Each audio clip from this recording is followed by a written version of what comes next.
ಬರೋಬ್ಬರಿ 17 ವರ್ಷಗಳಿಂದ ನೆನೆಗುದಿಗೆ ಬಿದ್ದು ಚಿದಂಬರ ರಹಸ್ಯವಾಗಿ ಉಳ್ಕೊಂಡಿದ್ದ ಕೊಡವ ಹೆರಿಟೇಜ್ ಸೆಂಟರ್ ಕಾಮಗಾರಿ ಮಡಿಕೇರಿ ಶಾಸಕರಾದ ಡಾ ಮಂತರಗೌಡ ಅವರ ಪ್ರಯತ್ನದಿಂದ 5 ಕೋಟಿ ರೂಪಾಯಿಗಳ ಅನುಮೋದನೆ ದೊರೆತು ಲೋಕಾರ್ಪಣೆಗೊಳ್ಳಲಿದೆ.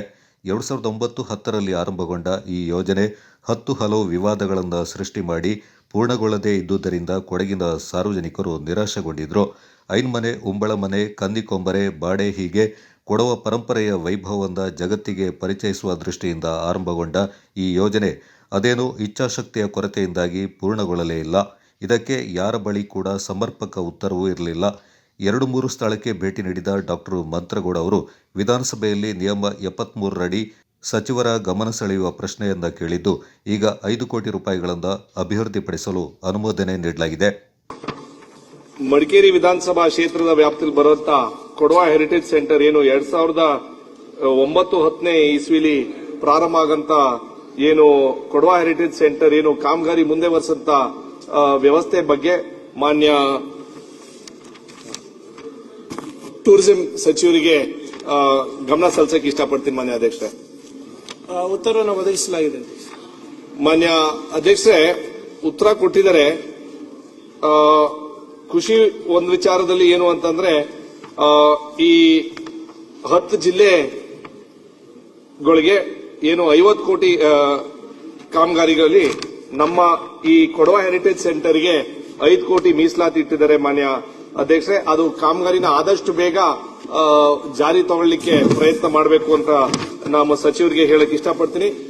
ಪ್ರಾರಂಭ ಆಗಂತ ನಂತರ ಏನು ಪಬ್ಲಿಕ್ ಪ್ರೈವೇಟ್ ಪಾರ್ಟ್ನರ್ಶಿಪ್ ಅಲ್ಲಿ ಕೊಡ್ಲಿಕ್ಕೆ ಏನು ಅವಕಾಶ ಇದ್ರೆ, ಯಾಕಂತಂದ್ರೆ ಒಂದು ಮ್ಯೂಸಿಯಂ ಆಗಿರ್ಬೋದು, ಆ ಕೊಡವ ಸಂಪ್ರದಾಯ ಇರಬಹುದು, ಬೇರೆ ರೀತಿಲಿ ಅವರ ಆರ್ಟ್ ಬಗ್ಗೆ ಇರಬಹುದು, ಅವ್ರ ಡಾನ್ಸ್ ಬಗ್ಗೆ ಇರಬಹುದು, ಅವ್ರ ಕಲ್ಚರ್ ಬಗ್ಗೆ ಇರಬಹುದು, ಒಂದು ಐದರ್ ಪಬ್ಲಿಕ್ ಪ್ರೈವೇಟ್ ಪಾರ್ಟ್ನರ್ಶಿಪ್ ಅಲ್ಲಿ ಮಾಡಿಕೊಟ್ರೆ ಆ ಸೆಂಟರ್ನ ಹೆಚ್ಚಿನ ಸಂಖ್ಯೆಯಲ್ಲಿ ಒಂದು ಒಳ್ಳೆ ರೀತಿಲಿ ಒಂದು ಜಾರಿ ತರಬಹುದು ಅಂತ ಮಾನ್ಯ ಪ್ರವಾಸೋದ್ಯಮ ಇಲಾಖೆ ಸಚಿವರಿಗೆ ಕೇಳಕ್ ಇಷ್ಟಪಡ್ತೀನಿ. ಮಾನ್ಯ ಅಧ್ಯಕ್ಷರೇ, ಖಂಡಿತವಾಗೂ ಅಧ್ಯಕ್ಷರೇ, ಈಗಾಗಲೇ 2025-26ನೇ ಸಾಲಿನ ಆಯವ್ಯಯದಲ್ಲಿ ಇದನ್ನ ನಾವು ಘೋಷಣೆ ಕೂಡ ನಾವು ಮಾಡಿದ್ದೇವೆ.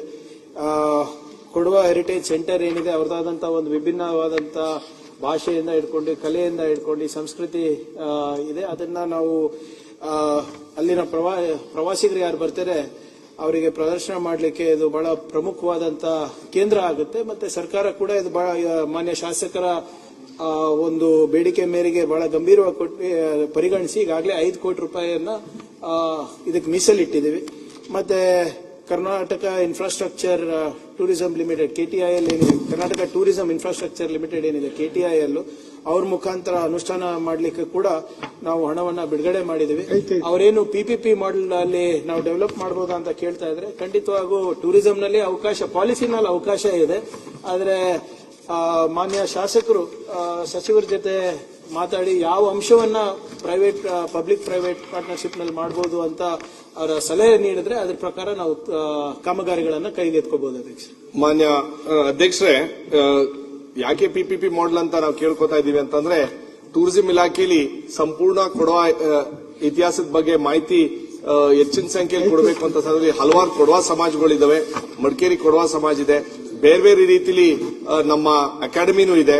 ಆ ವಿಚಾರದಲ್ಲಿ ಅವರೆಲ್ಲರೂ ಸೇರ್ಕೊಂಡು ಈ ಹೆರಿಟೇಜ್ ಸೆಂಟರ್ನ ಆದಷ್ಟು ಬೇಗ ಈ PPP ಮಾಡೆಲ್ನ ಟರ್ಮ್ಸ್ ಅಂಡ್ ಕಂಡೀಷನ್ಸ್ ಸಚಿವರ ಮುಖಾಂತರ ಮಾತಾಡಿಕೊಂಡು ಜಾರಿ ತರಲಿಕ್ಕೆ ಪ್ರಾಮಾಣಿಕ ಪ್ರಯತ್ನ ನಾವು ಆದಷ್ಟು ಬೇಗ ಮಾಡಬೇಕು. ಯಾಕಂತಂದ್ರೆ ಒಂದು ದುಃಖದ ವಿಚಾರ ಏನಂತಂದ್ರೆ 5 ಕೋಟಿ ಘೋಷಣೆ ಆಗಿದ್ದು ಇಲ್ಲಿ ಗಂಟ ನಮಗೆ ಇನ್ನೂ ಪ್ರಾರಂಭ ಆಗಿಲ್ಲ. ಆದಷ್ಟು ಬೇಗ ಆ ಪ್ರಾಜೆಕ್ಟ್ ನ ದಾರಿ ಅಂದ್ರೆ ರನ್ನಿಂಗ್ ಆಗ್ಲಿಕ್ಕೆ ಆದಷ್ಟು ಬೇಗ ಮಾಡಬೇಕು ಅಂತ ಮನವಿ ಮಾಡ್ತೀವಿ ಸರ್. ಖಂಡಿತವಾಗೂ ಅಧ್ಯಕ್ಷರು, ನಾನು ಹೇಳಿದಂಗೆ ಕೊಡಗು ಏನಿದೆ ನಮ್ಮ ಪ್ರವಾಸೋದ್ಯಮ ಇಲಾಖೆಗೆ ಬಹಳ ಪ್ರಮುಖವಾದಂತಹ ಕೇಂದ್ರ ಸ್ಥಾನ ಆಗಿದೆ. ಅವ್ರು ಹೇಳಿದಂಗೆ ಕೊಡವ ಸಮಾಜದಿರ್ಬೋದು ಮತ್ತೆ ಕೊಡಗ ಪ್ರದೇಶದಿರ್ಬೋದು ವಿಶೇಷವಾದಂತಹ ಕೊಡುಗೆ ನಮ್ಮ ಸೇನೆದಲ್ಲೂ ಇದೆ, ಕ್ರೀಡೆನಲ್ಲಿದೆ, ಕಲೆನಲ್ಲಿದೆ. ಇವೆಲ್ಲಾನು ಕೂಡ ಬಿಂಬಿಸುವಂತ ಕೆಲಸ ಮತ್ತೆ ಉಳಿಸಿ ಬೆಳೆಸುವಂತ ಕೆಲಸ ನಮ್ಮೆಲ್ಲರ ಜವಾಬ್ದಾರಿ ಆಗಿದೆ. ನಾನು ಹೇಳ್ದಂಗೆ ಅವ್ರು ಯಾವ ಅಂಶಗಳನ್ನ ಅವರು ಪಬ್ಲಿಕ್ ಪ್ರೈವೇಟ್ ನಲ್ಲಿ ತಗೋಬಹುದು ಅಂತ ಹೇಳಿದ್ರೆ ವಿ ವಿಲ್ ಕನ್ಸಿಡರ್. ಯಾಕಂದ್ರೆ ಅಲ್ಲಿ ಸಾಕಷ್ಟು ಹೋಮ್ ಸ್ಟೇಗಳು ಕೂಡ ಇದೆ. ಪ್ರವಾಸಿಗರು ಜಾಸ್ತಿ ದೊಡ್ಡ ಮಟ್ಟದಲ್ಲಿ ಅಲ್ಲಿ ಹೋಗ್ತಾರೆ. ಸೊ ಅದರಿಂದ ಯಾವ ಅಂಶಗಳನ್ನ ಈಗ ಮ್ಯೂಸಿಯಂನಲ್ಲಿರ್ಬೋದು ಅಥವಾ ನಿರ್ವಹಣೆನಲ್ಲಿರ್ಬೋದು, ಬೇರೆದು ಯಾವ್ದಾದ್ರು ಒಂದು ಕಲ್ಚರಲ್ ಪ್ರೋಗ್ರಾಮ್ಸ್ ಇರ್ಬೋದು, ಅದು PPP ಮಾಡೆಲ್ ಅಲ್ಲಿ ನಮ್ಮ ಟೂರಿಸಂ ಪಾಲಿಸಿನಲ್ಲಿ ಅವಕಾಶ ಇದೆ ಅಧ್ಯಕ್ಷರೇ. But which are the terms of reference you would prefer, ಅದು ಮಂತ್ರಿಗಳಿಗೆ ಗಮನಕ್ಕೆ ತಂದು ಮಾಡಿಸ್ಕೋಬಹುದು. ಆಯ್ತು.